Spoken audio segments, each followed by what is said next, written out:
khusus bagi wanita. Apakah seorang wanita itu pada saat hamil dan menyusui atau menyusui itu masih tetap diwajibkan berpuasa? Maka jawabannya adalah jikalau wanita tersebut kondisinya masih kuat, sehat, tidak ada kekhawatiran terhadap dirinya dan juga janin atau anak, maka disitulah masih diberlakukan kewajiban berpuasa. Seperti halnya wanita normal lainnya. Namun apabila ada kekhawatiran terhadap dirinya atau terhadap janin atau anaknya, atau terhadap dirinya dan juga janin atau anaknya, maka dalam hal ini syariat telah memberikan keringanan untuk tidak berpuasa. Maka dalam hal ini para ulama-ulama berbeda pendapat tentang kewajiban mengganti puasa.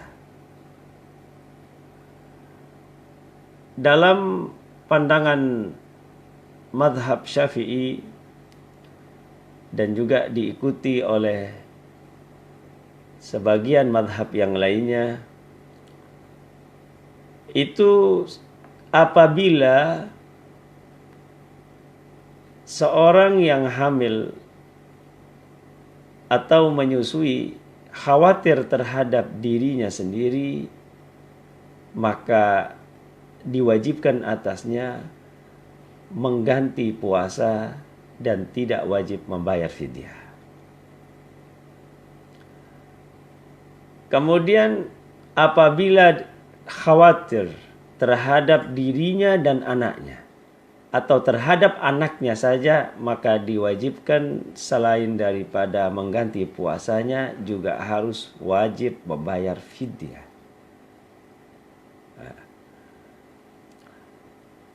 Berbeda halnya dengan mazhab Maliki. Mazhab Maliki membedakan antara seorang yang hamil dengan seorang yang menyusui. Seorang yang hamil itu hukumnya seperti orang yang sakit, maka diwajibkan mengganti puasa dan tidak wajib membayar fidyah.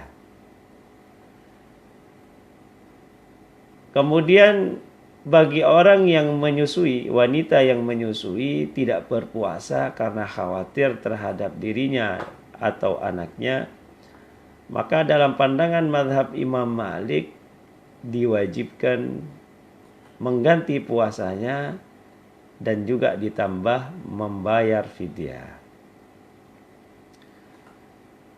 Namun ada juga mazhab seperti mazhab Imam Abu Hanifah, ya, yang menyatakan bahwasanya membayar fidyah itu adalah merupakan suatu hal yang tidak diwajibkan. Ya. Hal ini tentunya menyatakan ala sabilin nadab, sunnah, ya.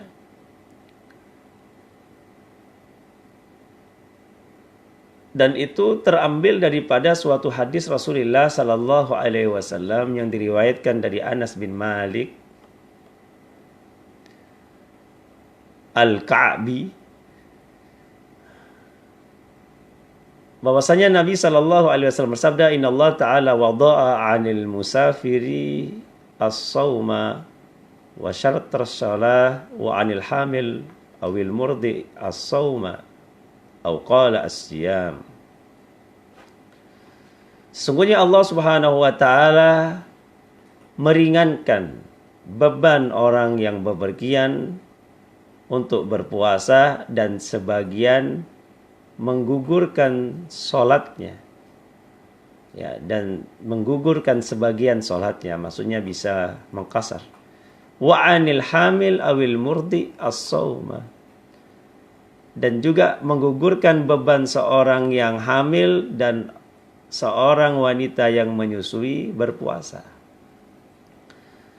Dari hadis inilah yang diriwayatkan oleh Abu Dawud, maka dalam pandangan mazhab Imam Hanafi itu pembayaran fidyah ala sabilin nadab.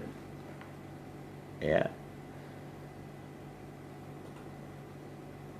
Berbeda halnya dengan mazhab Syafi'i dan mazhab Imam Ahmad yang sudah dikemukakan di awal pembahasan kita, membedakan jika takut terhadap dirinya sendiri itu diwajibkan membayar fidyah dan mengganti puasa. Itu tidak mewajibkan membayar fidyah, namun hanya diwajibkan membayar puasanya atau mengganti puasanya. Namun apabila dia khawatir terhadap anaknya atau terhadap dirinya dan anaknya, maka itu diwajibkan membayar fidyah dan juga mengganti puasanya. Hal itu terambil daripada firman Allah Subhanahu wa taala, wa 'alal ladzina yutiqunahu fidyatun ta'amu miskin.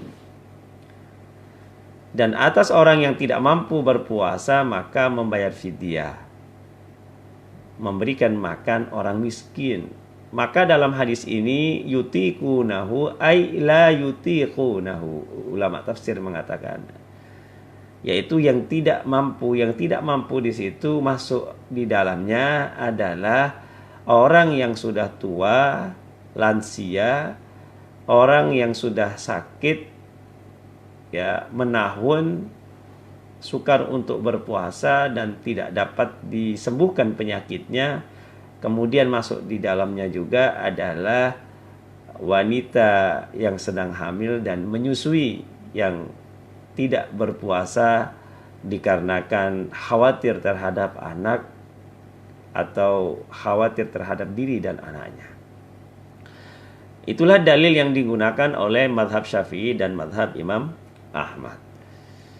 Maka dari itu kita sebagai yang bermadhab Syafi'i tentunya memberlakukan itu. Kira-kira apa yang membuat dia tidak berpuasa? Dan itu bisa dirasakan oleh yang bersangkutan, ya, ataupun juga bisa diperoleh daripada dokter atau pengalaman yang sudah terbukti. Nah, ini bisa hal itu sebagai dasar untuk tidak berpuasa. Jamaah yang sama-sama dirahmati oleh Allah Subhanahu wa taala. Namun para wanita ini juga, ya, di saat datang haid dan juga datang nifas itu tidak diwajibkan atau tidak sah puasanya, namun tetap wajib puasa. Maksudnya adalah apabila nanti sudah selesai masa haidnya dan masa nifasnya, wajib mengganti puasanya tersebut di luar bulan suci Ramadan.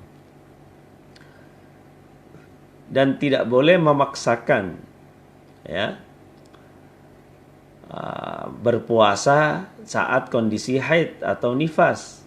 Para ulama katakan itu akan menjadikan puasanya batal, tidak sah, bahkan berdosa. Puasa saat kondisi haid dan nifas itu menjadi gugur kewajibannya dan wajib menggantikannya di waktu yang lain saat dalam kondisi suci. Namun berbeda halnya dengan sholat. Sholat itu gugur kewajibannya dan tidak wajib mengganti sholatnya. Nah, coba bayangkan, apa perbedaan daripada puasa dan sholat ini? Kedua-duanya sama-sama rukun Islam, dua-duanya sama-sama wajib, namun bagaimana dalam kondisi haid dan nifas itu wanita hanya diwajibkan mengganti puasanya, namun tidak wajib mengganti sholatnya. Pertama, secara dalil naqli, itu terambil daripada hadis Rasulullah sallallahu alaihi wasallam yang diutarakan oleh Sayyidah Aisyah radhiyallahu taala anha, kunna nu'maru biqada'is shaum la biqada'is shalah. Kami ini diperintahkan untuk mengganti puasa dan tidak diperintahkan mengganti sholat. Maka dalam hal ini para ulama-ulama hadis mengatakan, kalau ada kasus seorang wanita ingin mengganti sholatnya yang tertinggal pada saat haid, tetap dihukumi tidak sah. Seperti itu. Atau ada yang mengatakan mengarah kepada nafil mutlak. Nah, ini secara dalil nakli telah termaktub dalam hadis Rasulullah tentang kewajiban mengganti atau tidaknya, ya, terkait dengan puasa yang ditinggalkan di masa bulan suci Ramadan dan juga sholat fardu. Kemudian secara akli atau logika, bahwasanya kewajiban mengganti puasa di bulan suci Ramadan karena puasa itu datang tidak setiap hari, namun dalam waktu tertentu. Dalam satu tahun hanya satu kali diwajibkan berpuasa, yaitu di bulan suci Ramadan. Tidak berulang setiap hari seperti sholat, tidak berulang setiap bulan, namun itu hanya berlaku dalam satu tahun satu kali dalam satu bulan. Nah, itulah yang secara logika bahwasanya kewajiban puasa itu tidak menjadi gugur dengan adanya haid dan nifas. Dan juga mudah untuk diingat. Ya, mudah untuk diingat. Berbeda halnya dengan sholat yang kewajibannya itu setiap hari. Ini kalau setiap haid dan nifas diperintahkan untuk mengganti, tentu para wanita ini tidak akan berhenti-henti sholatnya. Tidak ada lagi waktu untuk yang lainnya. Hanya saja tiap harinya adalah mengganti sholat. Coba bayangkan. Kalau kebiasaan haidnya itu 7 hari, maka kalikan 5. Ya kan? Berarti berapa sudah? Ya kan? Ini memberatkan. Nah, inilah seperti yang saya ungkapkan tadi, bahwasanya agama kita ini berdasar kepada al-yusru, kemudahan, tidak memberatkan. Nah, disitulah bagi wanita-wanita itu yang sedang dalam kondisi haid dan nifas itu diberikan keringanan. Namun, walaupun wanita-wanita itu dalam kondisi tidak sholat dan tidak berpuasa di saat bulan suci Ramadan, dalam kondisi haid dan nifas, bukan berarti tidak sama sekali beribadah kepada Allah. Nah, maka tetaplah beribadah kepada Allah seperti halnya beribadahnya para malaikat. Ibadahnya para malaikat itu adalah tasbih, tahlil, takbir, dan tahmid. Itulah yang dibaca, yaitu berbaca zikir subhanallah walhamdulillah wa la ilaha illallah Allahu akbar. Itu adalah salatnya para malaikat. Ataupun membaca zikir-zikir yang lainnya, sehingga tidak mengalami kekosongan dalam waktu dikala dia haid dan nifas. Terus dia beribadah kepada Allah Subhanahu wa taala. Nah, inilah yang terjadi saat ini, ya. eh, banyak di antara wanita-wanita itu tergoda, ya, tergoda oleh atau terdatangi makhluk-makhluk halus, ya, seperti jin. Nah, ini datang kepadanya di saat kala dia haid, apabila dia juga tidak berzikir kepada Allah Subhanahu wa taala. Maka tetaplah berzikir kepada Allah Subhanahu wa taala. Lalu hal itu dapat membentengi diri kita dari segala macam gangguan. Jamaah yang sama-sama dirahmati oleh Allah Subhanahu wa taala, mungkin ini adalah sebagai pembuka dalam pembahasan ini, dan juga kita akan sharing bersama apabila ada hal-hal yang perlu kita bahas kembali atau kita perdalam kembali.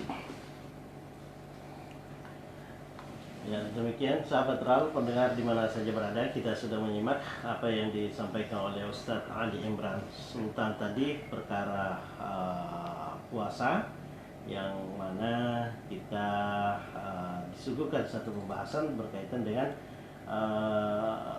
mengganti puasa bagi wanita yang dalam keadaan haid, nifas, dan juga menyusui. Tentunya ada beberapa pendapat ulama yang diutarakan atau dikemukakan tadi, yang semuanya merupakan hal yang bisa dilaksanakan, ya. Dan termasuk tadi adalah boleh mengganti puasanya saja, tidak membayar fidyah. Ada juga yang sekaligus membayar fidyah dan juga mengganti puasa. Ini bagi yang terhalang melaksanakan ibadah puasa akibat nifas atau haid, atau haid tidak, ya, kecuali nifas dan juga hamil dan menyusui. Ini yang dia terhitung adalah yang harus ambil antara dua kalau memang posisinya dia takut terhadap diri dan juga anaknya. Baik sahabat RAL di mana saja berada, kami membuka kesempatan untuk Anda yang ingin bergabung melalui line telepon di sore hari ini. Iya. Melalui telepon kita 0851455719 dan juga untuk via GSM-nya 085298449743. Ya, Anda bisa langsung menanyakan perkara puasa yang dibahas pada sore hari ini oleh Ustadz Ali Imran Sultan, yaitu mengenai mengganti puasa, Ustadz, ya. Iya. Bagi wanita yang hamil dan juga yang menyusui. Ini dua hal yang berbeda, Ustaz, ya. Kalau wanita yang haid dan nifas beda juga, Ustaz, ya. Iya. Dia punya, kalau haid dan nifas saja ini dia hanya mengganti saja puasanya, Ustaz, ya. Mengganti. Tetapi kalau posisi wanita ini dalam keadaan hamil atau menyusui, boleh jadi dia hanya mengganti puasanya, atau tidak, dia boleh jadi menjadi orang yang mengganti puasa dan membayar fidyah, ya, karena dia berkaitan dengan selain dirinya tadi yang dikhawatirkan, ya, Ustaz. Iya. Jadi itu mungkin perlu ibu-ibu, terutama remaja putri yang mungkin barusan mengalami situasi hidup, ya, barusan hamil, ya, dalam kehidupannya. Jadi tidak tahu posisi puasa ini saya ini apa. Nah, tadi Ustaz sudah jelaskan. Kalau dia sedang dalam keadaan takut terhadap kehamilannya ini terganggu, ya, atau juga dengan kesehatannya dia terganggu nanti, maka dia boleh tidak puasa, tetapi nanti dia ganti puasanya, Ustaz, ya. Dan dia harus bayar fidyah. Nah, itu. Silakan sahabat RAL Anda bergabung bertanya melalui line telepon kita di 0451 455 719 atau melalui via GSM-nya 0852 9844 9743. Nampaknya sudah ada yang berdiri, Bung Hafid, silakan diterima. Assalamualaikum. Waalaikumsalam. Iya, dengan ibu siapa di mana? Mama Ila di Dolo. Rahat Obser Ramadan. Fastabikul khairat. Ya, apa kabar sore hari ini Mama Ila, sehat? Keluarga sehat semua? Cucu-cucu sehat semua ini? Alhamdulillah. Baik, Mama Ila sudah ada pertanyaan ini untuk Ustaz, silakan. Ya. Iya, 5 puasa dia tidak puasa. Iya.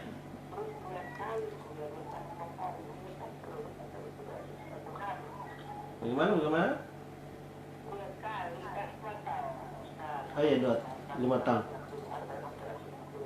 150 hari dia tidak puasa ya? Iya, 5 tahun. Ya, setiap bulan kan? Iya. Iya. Iya.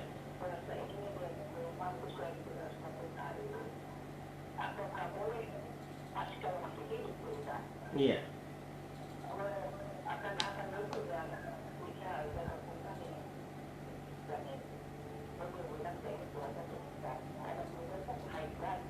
Iya, iya.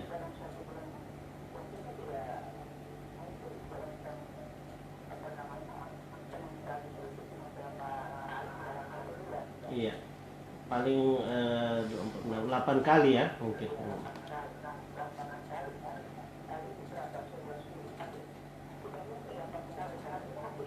Iya, ada haidnya juga di dalam 1 bulan itu.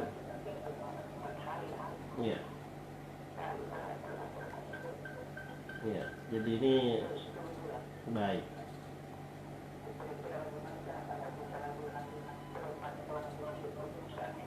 Iya. Iya. Iya. Pengantin baru.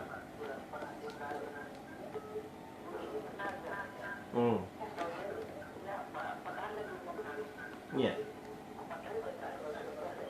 Oh, 4 hari mau puasa, 4 hari lagi mau puasa, dia hari nikahnya itu 4 hari sebelum puasa ya. Iya. Dan dia bernazar.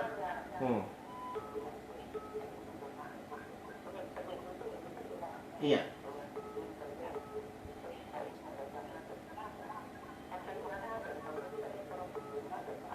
Bagaimana? Dia punya nazar? Nah.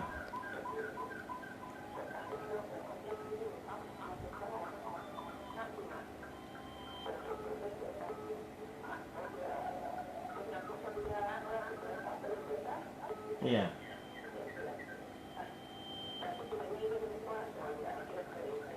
Ya, iya. Baik. Waalaikumsalam warahmatullahi wabarakatuh. 2 pertanyaan. Saya rasa sudah jelas, Ustaz. Iya. Pertanyaannya sudah bisa di copy. Kalau yang Ya, silakan. pertama tadi sudah kita ketahui bersama, bahwasanya karena ketidakpuasaannya itu disebabkan oleh uzur ya selama 7 tahun tadi. Iya. 5 tahun, 7 tahun. Iya. 5, ya. Maka mengganti puasanya itu tidak wajib secara fauri, tidak wajib secara cepat, bisa tarakhi, bisa diundur keinginannya atau kesempatannya. Nah ini. Kemudian yang kedua, tidak diwajibkan at-tatabu, berurutan. Jadi berkesinambungan, tidak harus, bisa dicicil ya, diterus, pokoknya yang penting hutang puasanya itu terbayarkan dikit demi sedikit. Bisa sisipkan di situ pada saat Kamis puasa ganti dan puasa Kamis, pada saat Senin juga puasa ganti dan puasa hari Senin, bisa digabungkan. Jadi jangan sampai diutamakan ya, ganti, Ustaz ya. Betul. Ya. Karena di sini ada pendapat para ulama, jikalau memiliki hutang puasa fardu kemudian melakukan puasa sunnah, ini ada yang berpendapat puasa sunnah ini menjadi tidak sah. Tidak sah juga dalam pandangan. Iya. Ya. Kenapa? Karena kewajiban itu jadi harus didahulukan daripada sunnah. Ya. Al-wajib muqaddamun ala sunnah. Itu kaidah fikihnya. Wajib itu harus didahulukan daripada sunnah. Jadi ada yang mengatakan tidak sah itu tidak puasa sah. Sunnahnya karena ada puasa wajib yang harus dia penuhi, yang harus dia penuhi. Nah, itu yang pertama. Kemudian yang kedua, nazar. Ya kan? Puasa nazar tadi. Ya, nazar itu apabila berkaitan dengan hal yang ibadah maka wajib untuk ditunaikan. Ya kan? Wajib untuk ditunaikan. Nah, seperti halnya tadi berpuasa. Saya kalau jadi dengan wanita ini, saya Saya nikah, saya bernazar puasa satu. Puasa. Ya. Maka wajib ditunaikan nazar itu berpuasa. Dan apabila dikaitkan dengan jumlah Ya. 2 hari, 3 hari, maka itu juga berlaku. Dan juga apabila dikaitkan dengan waktu tertentu. Ya kan, awal bulan, pertengahan bulan disebutkan bulan Januari, itu kalau berkaitan dengan jumlah, dengan waktu, maka itu mengikat. Harus dilakukan sesuai dengan jumlah dan sesuai dengan waktu.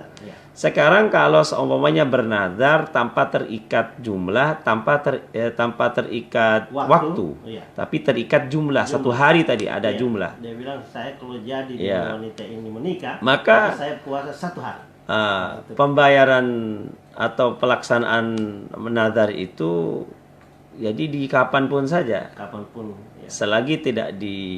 Selagi tidak dilaksanakan maka nazar itu terhitung hutang. Dan wajib harus dilaksanakan. Ya. Nah, itu tadi tentang nazar ya, puasa.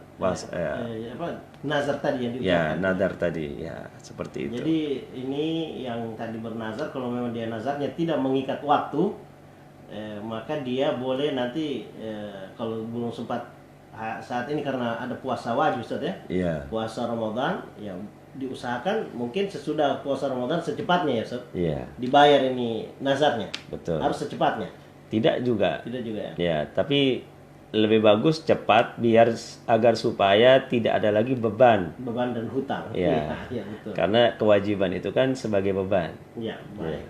Itu tadi dan mudah-mudahan Ibu Ros yang tadi ibu yang Ibu Ila yang kemudian tadi itu yang melahirkan berturut-turut berapa tahun puasanya itu tetap harus dia ganti dan setidaknya mungkin dalam sebulan bisa 1 minggu dia puasa Ustaz ya, atau mungkin yang penting diusahakan terus diganti dan tetap diperhatikan itu karena itu merupakan wajib diganti Ustaz ya. Baik, satu lagi penelpon kita terima Bung Hafid. Siapa digerakkan di belakang Ibu Ila, Mama Ila. Assalamualaikum. Ya, Rahat Obser Ramadan. Fastabikul khairat. Iya, dengan siapa di mana suaranya boleh dikeraskan sedikit? Dengan siapa? Desi. Desi di jalur 2. Oke, baik. Desi silakan pertanyaannya apa yang mau ditanyakan sama Ustaz. Silakan suaranya boleh dibesarkan sedikit lagi.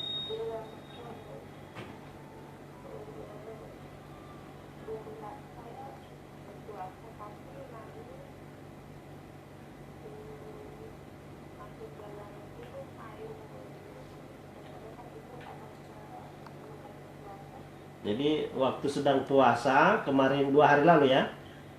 Mandinya waktu siang, pagi atau sore?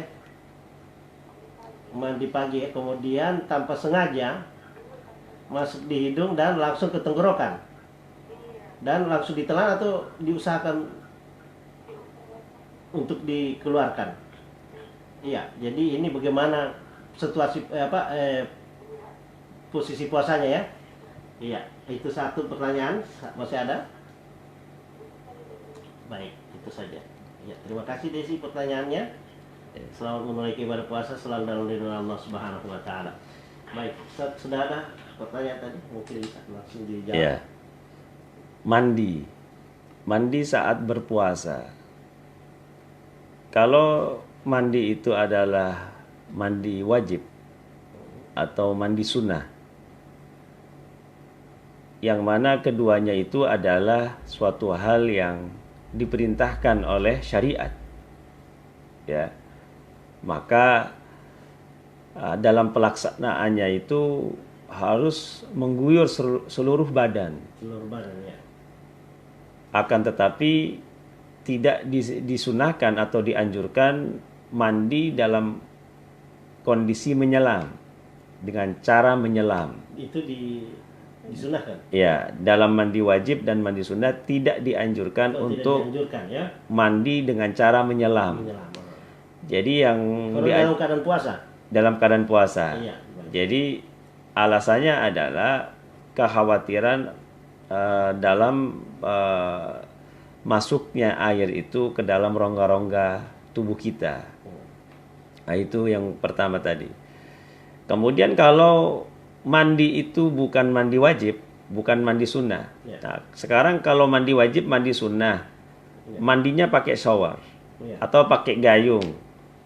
Kemudian masuk ke dalam telinga, masuk ke dalam mulut tanpa sengaja, maka puasanya tidak menjadi batal. Tidak menjadi batal. Ya.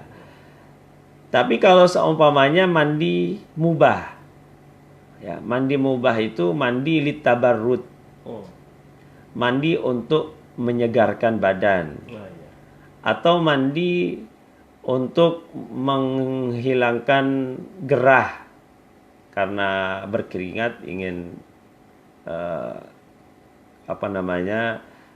fresh kembali, segar kembali, maka dia mandi.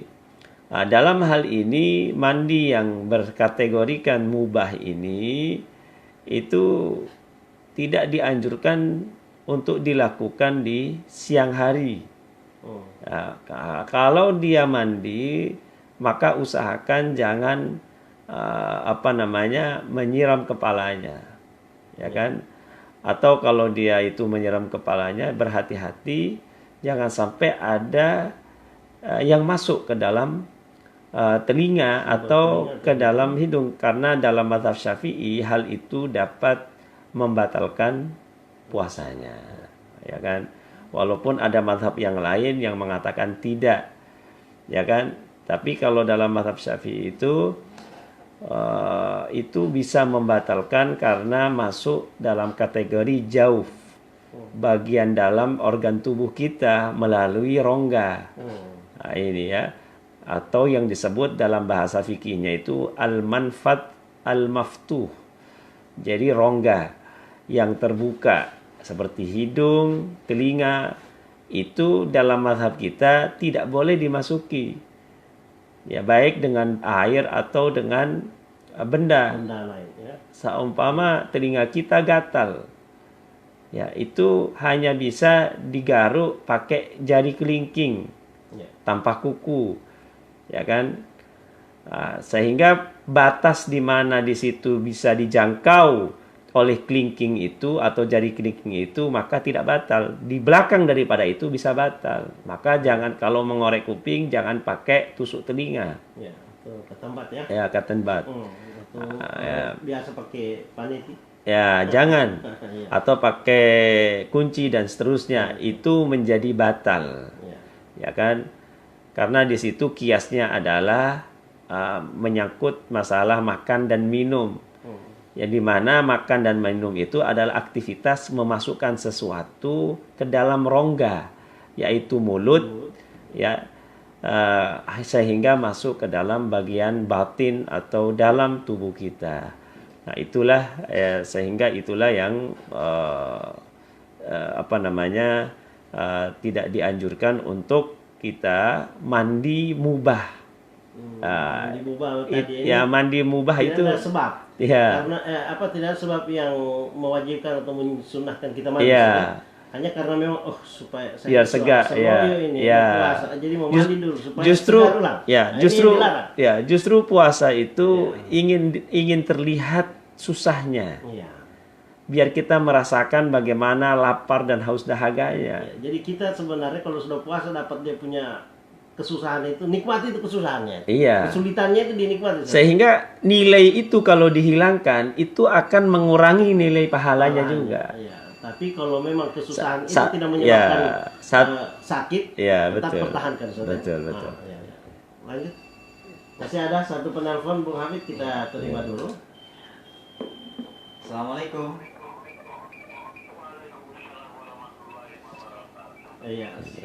Dengan Pak Sarifudin ya, Rahat Observe Fastabikul Khairat. Iya. Pertanyaannya silakan Pak Sarifudin. Iya. Hmm. Iya.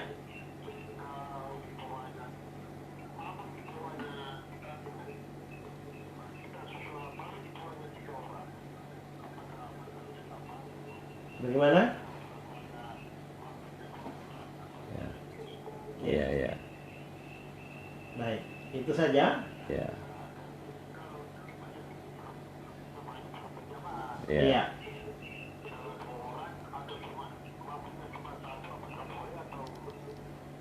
Oke. Iya. Ya, ya. Ya, ya. Ya. Baik, itu pertanyaannya ya. Waalaikumsalam warahmatullahi wabarakatuh. Ya, masalah tarwih ya. Oke, terima kasih Pak Sarifudin. Ya, silakan Ustaz dijawab pertanyaannya. Salat tarawih itu bisa dilakukan secara berjamaah dan dilakukan secara tidak berjamaah. Secara sendirian bisa. Ya. Ya, memang kan dari dulu kita lakukan salat tarawih itu kan berjamaah. Iya. Kemudian yang kedua di masjid. Iya. Sekarang kondisinya tidak bisa lagi kita lakukan ya di masjid karena ada larangan pemerintah, kemudian juga menyangkut virus ini.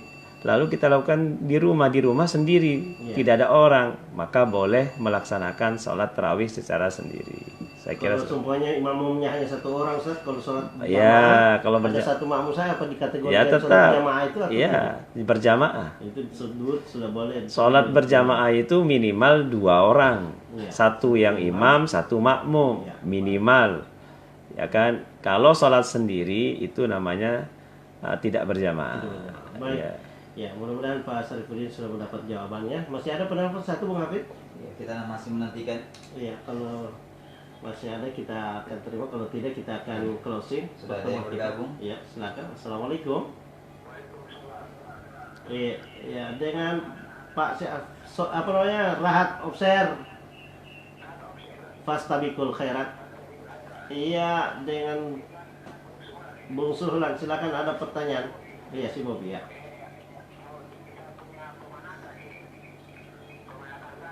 Iya. Iya.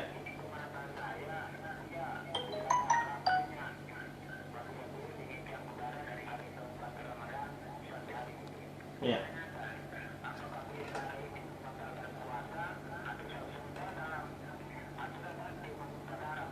Iya. Iya.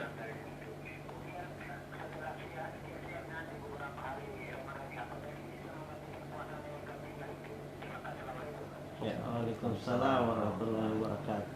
Ya. Mungkin Ustaz Ya. kita perjelas lagi, mungkin sementara dalam puasa tadi di Ya. pertengahan puasa terjadi ada gangguan di bagian perut, kemudian sehingga Ya. melakukan buang tadi ada keluar darah. Ini Ya. apa membatalkan puasanya atau tidak? Kalau dia khawatir supaya saya hanya buang tapi tidak lemas saya. Ya. Habis buang itu keluar darah saja beberapa waktu, tapi dia mau melanjutkan puasa atau membatalkan puasanya bagaimana Ustaz? Ya. Ini keluar darah dari dubur ya. Dari dubur ya. Ya, ini yang disebut dengan basur dalam bahasa Arab atau di Indonesia kan ambeien. Ya. Ini ambeien ada yang ringan, ada yang sedang, ada juga yang parah. Ya. Ya kan? Yang sedang itu ya keluar darah ya saat buang air biasanya ya. Ya. Kalau yang parah ini itu dalam kondisi tidak buang air itu darah keluar. Oh. Bahkan ada juga usus besarnya keluar. Oh, ya. Ya kan? Nah, ini kalau hanya mengeluarkan darah saja itu tidak mempengaruhi keabsahan salat, keabsahan puasanya. Ya. Tidak membatalkan puasa. Tidak membatalkan puasa, sama dengan orang mimisan. Ya. Itu tidak membatalkan puasanya. Ya. Tapi yang bermasalah di sini apabila usus besarnya itu keluar. Kalau usus besar yang keluar ya. Kemudian dimasukkan kembali ke dalam. Ya. Nah, ini kan ada sesuatu yang sudah menonjol, kemudian dimasukkan ke dalam rongga. Ini. Jadi dalam hal ini tentu ada sesuatu yang dilakukan dalam hal itu. Maka kalau kita melihat dari pandangan ulama itu ada yang membatalkan, ada juga yang tidak membatalkan, ya kan? Karena itu adalah bagian yang betul-betul dirasa sebagai penghalang ya di dalam puasa itu. Jadi kalau seumpamanya perlu ditekan untuk dikembalikan pada asalnya, itu ya dikembalikan ya. Namun kalau tidak bisa ya tetapkan seperti itu, nanti pada malam hari baru dikembalikan. Jadi sebenarnya kalau dia hanya keluar darah dari dubur itu tidak membatalkan puasa kalau hanya keluar darah. Iya. Tapi yang masalah di situ adalah usus besarnya kalau keluar. Baik. Tapi kalau seumpamanya dia tadi ini khawatir kalau keluar terus bisa dia tambah parah sakit Ustaz, dia mau buka boleh nih? Dan bagaimana? Apakah dia harus membuka atau bagaimana Ustaz posisi puasanya? Oh iya, tentu nanti kalau seumpamanya berakibat pada kemudaratan ya, bahkan khawatir lebih parah lagi dan seterusnya, maka tidak diwajibkan berpuasa. Tidak diwajibkan dia berpuasa. Ya kan? Dan dia boleh mengganti puasanya itu di waktu yang lain. Puasa Ramadannya. Iya betul. Baik Pak Suhlan, kalau memang demikian, kalau tadi itu dia hanya keluar darah dari dubur, itu tidak membatalkan puasanya. Sebenarnya dia tetap bisa lanjutkan puasanya asal dia tidak keluar dengan usus tadi yang dari dalam kemudian dimasukkan. Tapi kalaupun ada usus yang keluar dari dubur itu, kalau mau dipertahankan tidak dimasukkan, nanti menunggu waktu buka baru dimasukkan, tidak membatalkan puasanya. Tapi kalau dia paksakan masuk waktu lagi puasa, bisa dinyatakan batal puasanya. Seperti itu. Baik, terima kasih semuanya yang sudah bertanya dan menyimak program acara Rahat Obser Ramadan pada sore hari ini bersama Ustadz Ali Imran Sultan. Mudah-mudahan bermanfaat dan menambah pengetahuan kita dan semakin baik ibadah kita di sisi Allah Subhanahu wa taala sesuai dengan ajaran Islam dari Al-Qur'an, hadis dan juga pendapat-pendapat para ulama-ulama kita. Di penghujung pertemuan Ustadz, silakan untuk menyampaikan mau'izatul hasanah untuk kita semua. Jamaah yang sama-sama dirahmati oleh Allah Subhanahu wa taala, dalam situasi saat ini kita semua dalam keadaan berpuasa di bulan suci Ramadan ini, jadikanlah bulan suci Ramadan ini sebagai momen untuk memperbanyak amal ibadah kepada Allah Subhanahu wa taala dan juga terus berupaya untuk memperbaiki diri kita. Saatnya lah kita untuk mengevaluasi, mengoreksi, mengintrospeksi diri kesalahan-kesalahan kita untuk dapat kita perbaiki bersama. Dan disinilah letak di mana kita dengan mudah untuk memperbaiki diri kita, karena nafsu telah terbelenggu dengan puasa, lalu syaitan terbelenggu dengan bulan suci Ramadan. Maka tingkatkanlah kepribadian kita menjadi lebih mulia lagi, kepribadian kita yang lebih utama lagi, dan itulah kita akan mendapatkan akhlakul karimah. Dan semoga Allah Subhanahu wa taala dalam bulan suci Ramadan ini yang paling kita nantikan adalah dapat memperbaiki, merubah kepribadian kita yang buruk menjadi lebih baik. Dan insya Allah itulah yang diharapkan oleh Allah Subhanahu wa taala dan juga diharapkan oleh segenap manusia, terutama yang ada di sekeliling kita, untuk dapat menjadi yang lebih baik lagi daripada sebelum-sebelumnya. Rabbana atina fid dunya hasanah wa fil akhirati hasanah wa qina adzabannar. Wa sallallahu ala sayyidina Muhammadin wa ala alihi wa sahbihi wasallam.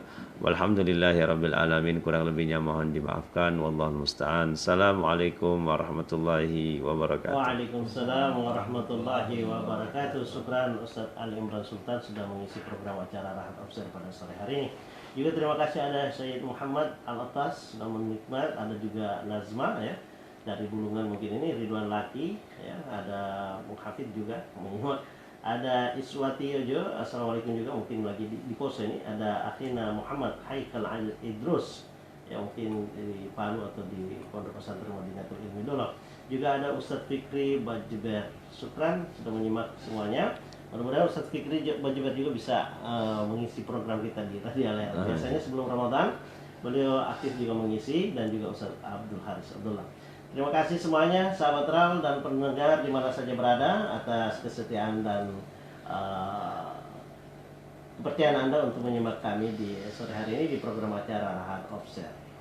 Dan saya Ahmad bin Yahya dan rekan saya Hafid pamit dari ruang dengar Anda semuanya. Terima kasih atas kebersamaan dan kesetiaannya. Insya Allah kita jumpa besok lagi di program acara yang sama dengan waktu yang sama dan puasa yang berbeda, hari yang ke-8 insya Allah. ya.